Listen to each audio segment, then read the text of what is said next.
Hey guys, I'm Joe Rangel. Welcome to PSY224. So, abnormal psychology. This is the fun stuff, right? This is the stuff that is cool to learn about. And I agree. This is one of my absolute favorite classes to teach. I like teaching it in a traditional format where I get to talk to you guys, but this format is also pretty cool because it allows you to work around your own schedule. So here's the thing. This type of asynchronous teaching format can be a challenge for people if you've never done it before. It requires a lot of reading, and you got to be up on your own schedule, and you got to understand how to manage your own time. That being said, even though there is a lot of reading and it is very much a self-guided sort of thing, there's also There's also come some points in the text, in the chapters, where I want to go over some things and touch on a couple points to sharpen them up a little bit, especially as you're going into the test or the quizzes and things, to make sure you're armed with the right information. So these lectures are not comprehensive like you would get in a traditional class. They're more of taking what the textbook has presented for you and then honing in on a couple key points. Do not skip the reading, because anything in the textbook is fair game for the exams. Speaking of the textbook, hopefully you've gotten it by now. This is it. It's backwards on your screen because of my camera. That says Abnormal Psychology, an Integrative Approach, 7th edition by Barlow and Durand. I've had a heck of a time getting this in the bookstore for some reason. Don't know why. Got mine on Amazon. Only took a couple days. So I used the 6th edition and the 5th edition before it. So it's a good book. It can be a little bit dry, but it's got a lot of good information on it. And I find that when paired with a good lecture, or at least as best a lecture as I can come up with, it tends to work out pretty well for the students. So that being said, let's get right into it. So the first 3 chapters are not the exciting fun stuff. The first 3 chapters are history of diagnoses, history of psychological disorders, and kind of how we got to where we are from where we were. And while that is boring for a lot of people, and it can be very dry material, there are some very important points to be made in there. So I'm not going to just, beat you to death with the history, and I promise you, I'm not going to hit you with dates and names and those kind of things. I'm not going to do that to you because you're not a history major. Or if you are a history major, this is not a history class. But what I am going to do is touch on a couple key things that you should probably know about and understand that will help put modern psychology, especially the study of psychopathologies, into a better frame of reference. And by the way, when I say psychopathologies, that's the clinical way to say mental disorder. Don't get that confused with psychopath. That's a totally different thing. So a pathology is a disease. Psycho is the mind, so it's a disease of the mind. Psychopathology. Okay, questions? Just kidding. I can't see them. So we talk about the history of psychology, and we talk about the history of medicine and the history of science. Psychology did not have its roots as a science. It has its roots in philosophy. Actually, all medicine has its roots in philosophy, psychology especially. And I've heard psychology called a soft science. I've heard it called a pseudoscience. I've heard it called, and these are by people who don't understand. These are by people who don't know anything about psychology, because psychology now very much is a science. We use higher order math. We manipulate variables. We conduct fully controlled experiments. We definitely use the scientific approach and scientific rigor in our work. But we still do owe a lot to our philosophical background. So yes, psychology is a science, but it is heavily influenced by philosophy. Again, all medicine, it does have its roots in philosophy, because it all came from kind of the same place. But for us in psychology, it's a little bit more apparent. Let me explain. If you go back, way back, and you ask the question, what is the mind? Nobody's going to have an answer for you. In fact, hey, I'll ask you right now, what is the mind? Do you got an answer? Can you quantify what the mind is? right? If I ask you, what is your ear, you can tell me that. You point to it. If I ask you, what is your heart, you can tell me that. If I ask you, what and where is your brain, you can tell me that. But if I ask you, what is the mind, that's a little bit more challenging. Because the mind is non-corporeal. It's non-physical. It can't be touched. It can't be measured. It can't be timed. It can't be weighed. It's this ephemeral concept. You're like, no, it's pretty much the brain. No, it's not. And here's why. The brain is, your typical 8 to 10 pound lump of gray matter in your head that's made up of neurons, neurosynapses, and fat that transmits neuro impulses, electrical impulses throughout your body to make different things go. Everything from your heart to beat to you lift your arm when you want to do that. Your brain is, without a doubt, a key and critical organ in your body. But it is not your mind. Because statistically speaking, there's some aberrations out there, but statistically speaking, everybody's brain is pretty much the same across the world, right? On the grand scheme of things, right? I mean, all brains are pretty much brains, right? 2 hemispheres, cortexes, all that. But everybody's mind is different, right? I mean, what you like, what you don't like, what you love, what you fear, what you lust after, what you hate, what you are afraid of, what you desire, what your hopes are, what depresses you, what makes you sad, what makes you angry. These are all components of your mind, your personality, right? Are you a type A person? Are you a jokester? Are you serious? Are you driven? This is your mind. And it's extremely hard to measure because you can't see it. You can't touch it. And if you go back to medieval time, we're talking about people who the idea of a mind was well far beyond where we were at medical-wise. So most medical concerns, most concerns of disease, pathologies, and those things fell to the clerical, the religious sects of whatever group. Then be that Christian, be that Judaism, be that Islam, or any of the Hinduism, or any whatever religion. Generally, it falls to the priests or the clerics or the shamans to deal with issues of health back then, because we didn't understand the idea of microorganisms making us sick. We didn't understand the idea that there was a mind, and so whenever something went wrong, it had to be spiritual. Right? And what do you do when it's spiritual? You send it to the spiritual guy or gal. So, spiritually speaking, we haven't done a very great job in caring for our fellow humans when they were sick. This is not an indictment of religion at all, but I think we can all be pretty happy that if you have a heart condition, that we have heart surgeons that understand heart surgery now and aren't going to just hit you with some mint leaves, and if you die, well, that was the will of the gods.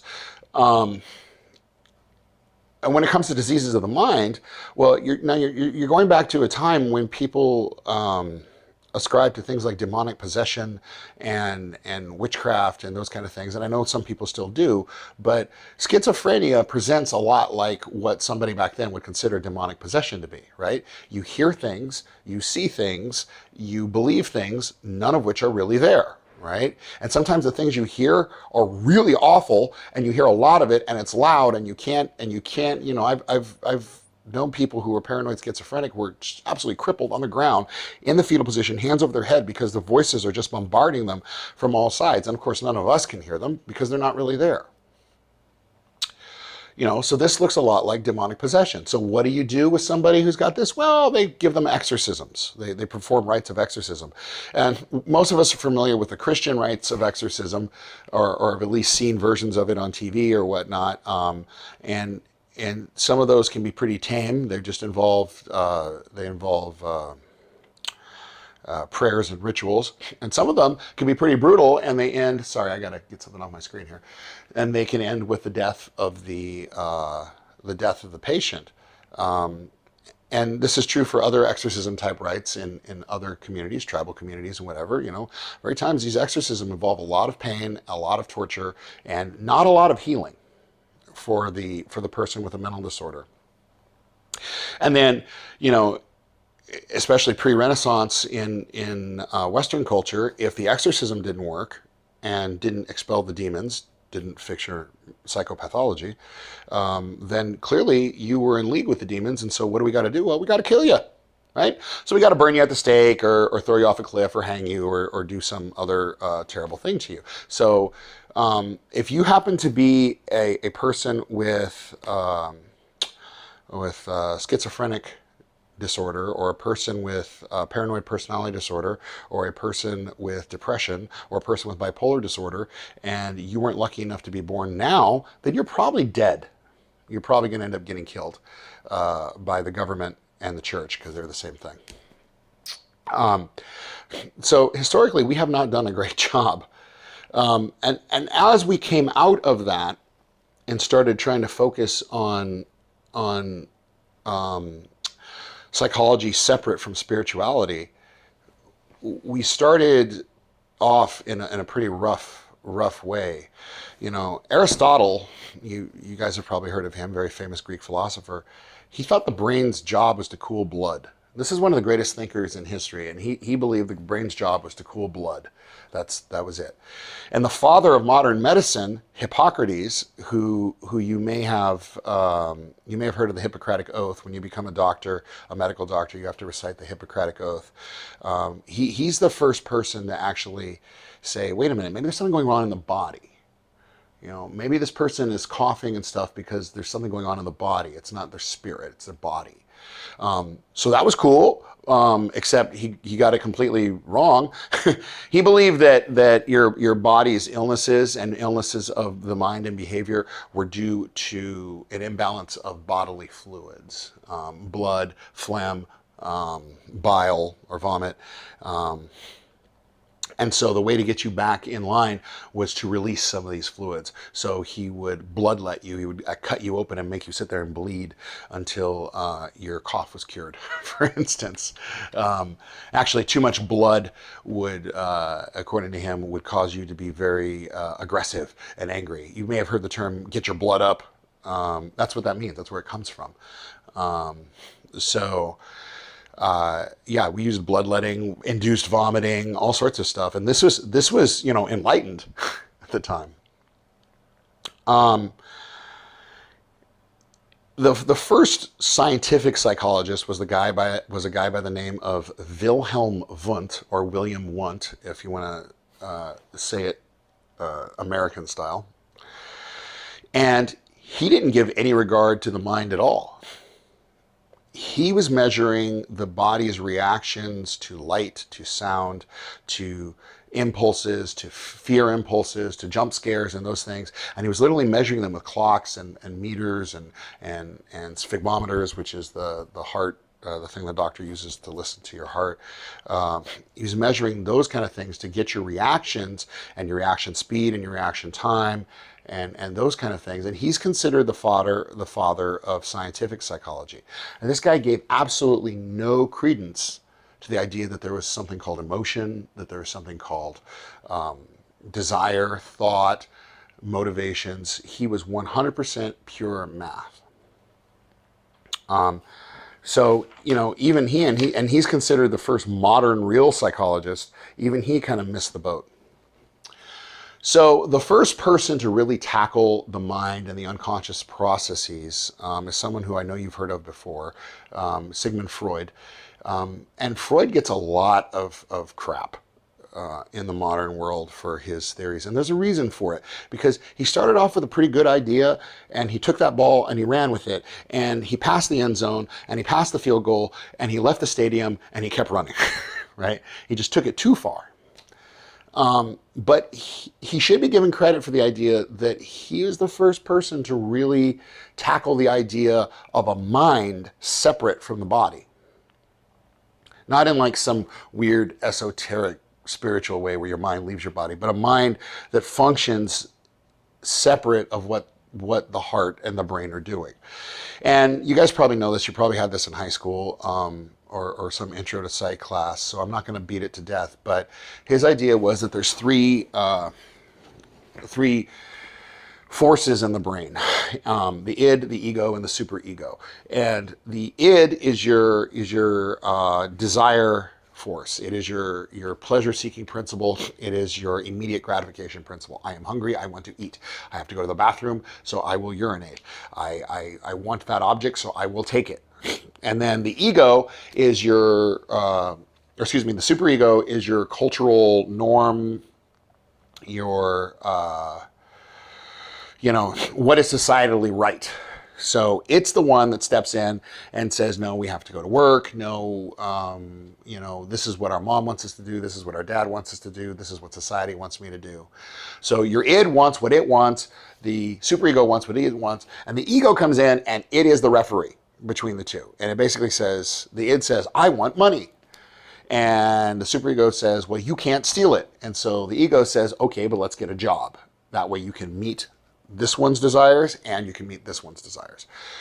So that was his basis for his entire theory, called psychodynamic theory. And he invented the idea of psychoanalysis, the whole talk therapy that if you've gone to therapy or you've engaged in cognitive behavioral therapy or any of the types of where you're sitting and talking to somebody, he created the idea of the whole sit down and let's talk about it. What they talk about has changed a lot over time, because Freud was pretty much concerned with those three aspects of your personality. And when I say he took it too far, he really did. I mean, this is the guy who eventually comes up with the idea that if you dream about a banana, then you are clearly thinking about a sex, because bananas represent the male sex organ, because your id wants that and it's being controlled by your superego into a banana, which is more culturally accepted. I mean, he's, right. But the idea that there's unconscious processes working on you, and he came up with the idea of the defense mechanisms, right? The passive aggressive idea, the denial, the deferment, all these defense mechanisms, they're real. Like you can observe them, you can see them, right? And you can't deny that you have desires and wants that aren't necessarily socially acceptable if you were to just go act on them, right? You have to be tempered by what the law says and these things. Because if you just acted on them, then you would have antisocial personality disorder. You would be a sociopath. If you just, I'm mad at her, so I'm going to kill her. I want that, so I'm going to steal that. That's not good, right? So you can't deny that there's probably some truth in what he's saying. But the problem with Freud is it's completely unscientific. You cannot prove or disprove anything that he said. You can't test it, you can't measure it, you can't weigh it, you can't quantify it in any way, because it's all conceptual, it's philosophical, right? And whereas he may be correct in some of the things that he said, he very clearly is incorrect in some of the other things he said. We can't prove either one, right? And that's what modern scientific psychologists don't like about it. And also he was very chauvinistic and misogynistic in his approaches, but that's a whole different thing. You can study up on Freud. But consider a religion, right? A belief in a God, any God, okay? That requires faith, right? Because if you had proof of that God's existence, if you require proof of that God's existence, then you don't have faith, right? All religions are based on faith. That's wonderful. That's wonderful for spirituality and religion. Not so good with science, okay? We don't want faith in science. We want proof. We want evidence. That's what science is about. So, do we acknowledge Freud's contributions in psychoanalytic theory? Yes, we do. Do we take everything from his theories and incorporate them every single day? No, we don't. But what we do is we take Wilhelm Wundt's completely scientific approach, and we take Freud's completely philosophical approach, and we put them together, and we end up with something that we can actually kind of work with, right? And that brings us to behaviorism and B.F. Skinner. So, and this was going on for like the 30s, 40s, 50s, and even the early 60s. Behaviorism was all the thing. But just like Freud, B.F. Skinner had a really good idea. He took it, and then he left the park, and he ran with it too far. And I'll explain that here in a second. So it starts with the idea of classical conditioning. Pavlov's dogs. You've probably heard of Pavlov. You should have heard of Pavlov by now. If you haven't, I'll give it to you super quick. Pavlov's got dogs. Ian Pavlov is his name, scientist. He's got some dogs. He notices that when he brings the dogs food, they drool, like dogs do. And so after a while, he starts ringing a bell every time he brings them food, right? And he rings a bell and he gives them food. Rings a bell, gives them food. Rings a bell, gives them food. Eventually, the dogs drool when he just rings the bell. He doesn't even need to present the food because the dogs have been conditioned that the bell means the food, right? And so he has conditioned or trained them to salivate at the stimulus of the ringing of the bell. Okay, classical conditioning. We can prove this, we can replicate it, we can do it over and over and over again. We've done it again. The Pavlov experiment has been recreated thousands of times. You can do it with apes, you can do it with rats, you can do it with humans, and we've done it with humans. It does have its limits because once higher order processes start working in the brain, you can't just be pairing, one thing with another thing and expect people to be robots. But it does work. So it's there. So there's something to it. And B.F. Skinner realized, yeah, there is something to that. And so he worked on it and he developed this theory which takes it a little bit farther. And he created the idea of conditioning, operant conditioning. And he believed in reinforcement, positive reinforcement, negative reinforcement, and punishment. Positive reinforcement is the subject engages in the desired behavior, and so you reward them. Super easy example. You're in class, teacher asks a question, you raise your hand, you answer the question, the teacher praises you and says, hey, good job. That was a really insightful answer. Thanks for answering. You get a little dopamine rush because you got praised, and you're more likely to raise your hand and answer a question again. Right? That would be positive reinforcement.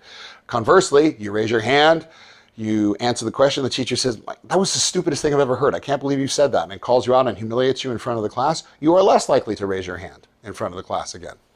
Make sense? Okay. Positive reinforcement is the introduction of a reward for the positive behavior. And the more that I reward that behavior, the more likely that behavior is going to continue. Negative reinforcement, a little bit tricky, people get it confused with punishment, is the removal of a positive when the behavior does not occur. So, for instance, my dog is attention trained. I didn't train him on treats, I trained him on love, which is not nearly as weird as it sounds. But I didn't want him to get used to getting fed every time I did something. So every time he sat when I wanted him to, I pet him. I love you, buddy. Good job. Every time he laid down when I sat down, I go, oh, it's the best down in the world. You did a great job, buddy. And he loves it. Now my dog is a bit of an attention hoe, right? So if he does something I don't want him to do, if I tell him to sit and he doesn't sit right away, I look away. And that removal of the positive reinforcement is another type of reinforcer where he says, ooh, I want that attention back, and he sits. Not nearly as effective as positive reinforcement. Negative reinforcement by itself is not nearly as effective as positive reinforcement by itself. The last one is punishment. Punishment we all understand. I grew up in a Chicano household, so my mom had a chancleta. I believe all our Filipino students may be familiar with the slip-up, and I think our Polynesian students are familiar with the slip-up as well. Chancleta is a slipper or a sandal. And I think it's kind of a cultural accepted thing between all of those cultures that those moms and grandmas can wield that thing like a ninja throwing star.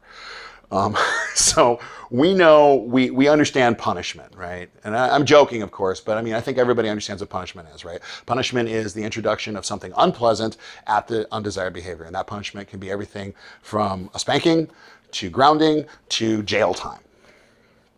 Okay. Punishment is actually the least effective at obtaining the desired behavior. So in the order of most effective, it's positive reinforcement, negative reinforcement, punishment.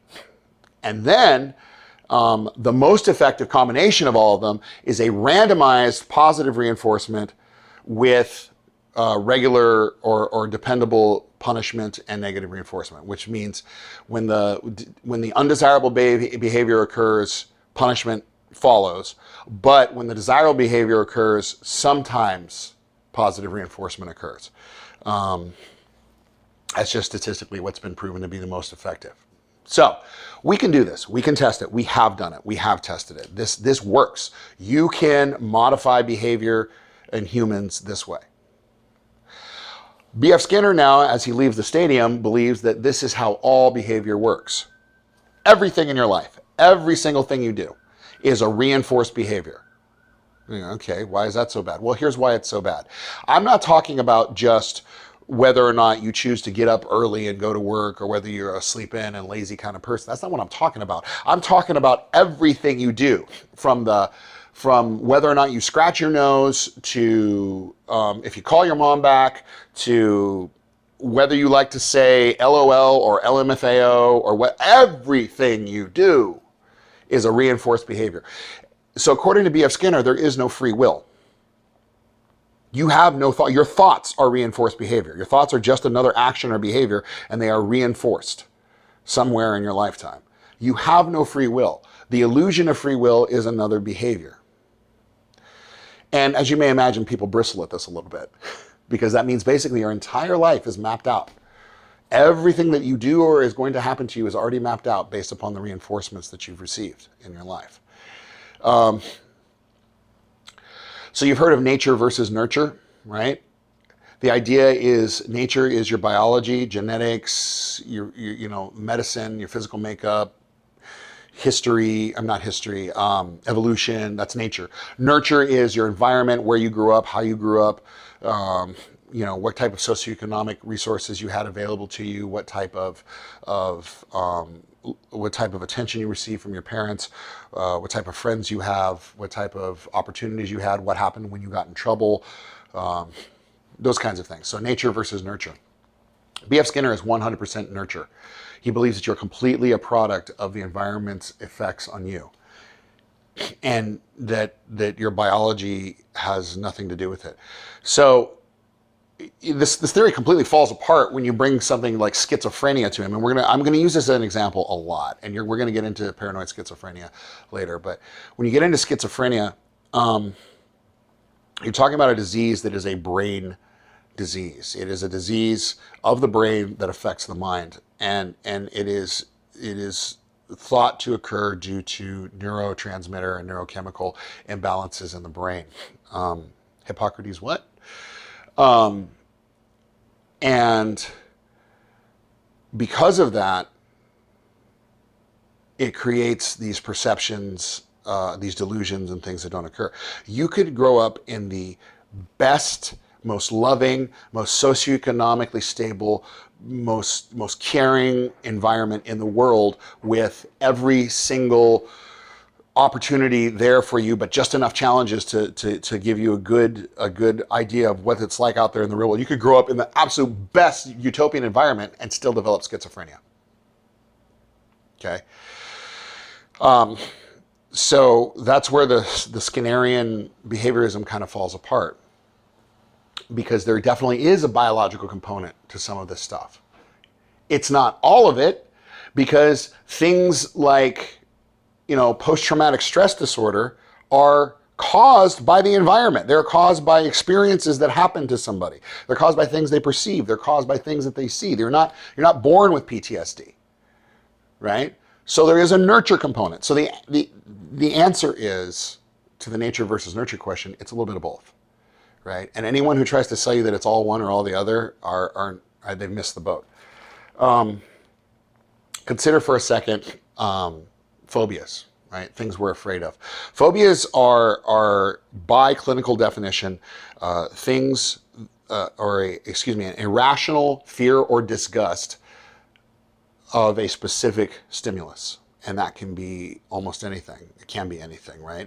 It can be heights, it can be closed spaces, it can be open spaces, it can be new people, right? And we've got names for them. We've got cool names like claustrophobia, agoraphobia, xenophobia. One of the most common phobias on the planet, if not the most common phobia on the planet, is arachnophobia, the fear of arachnids or spiders,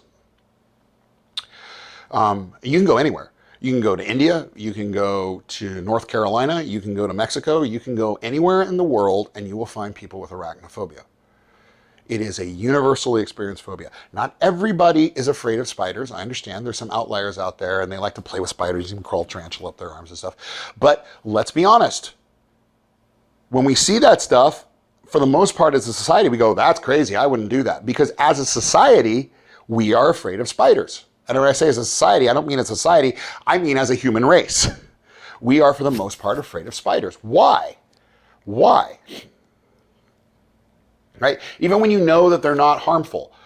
Here in Hawaii, we have the cane spider. Cane spider can't hurt you. It doesn't know that. It thinks it can hurt you. That thing wants to mug you, right? That thing likes to rob you. But it can't hurt you, right? But I guarantee you, if you're sitting there and you see a cane spider crawling up your leg, you're going to freak out.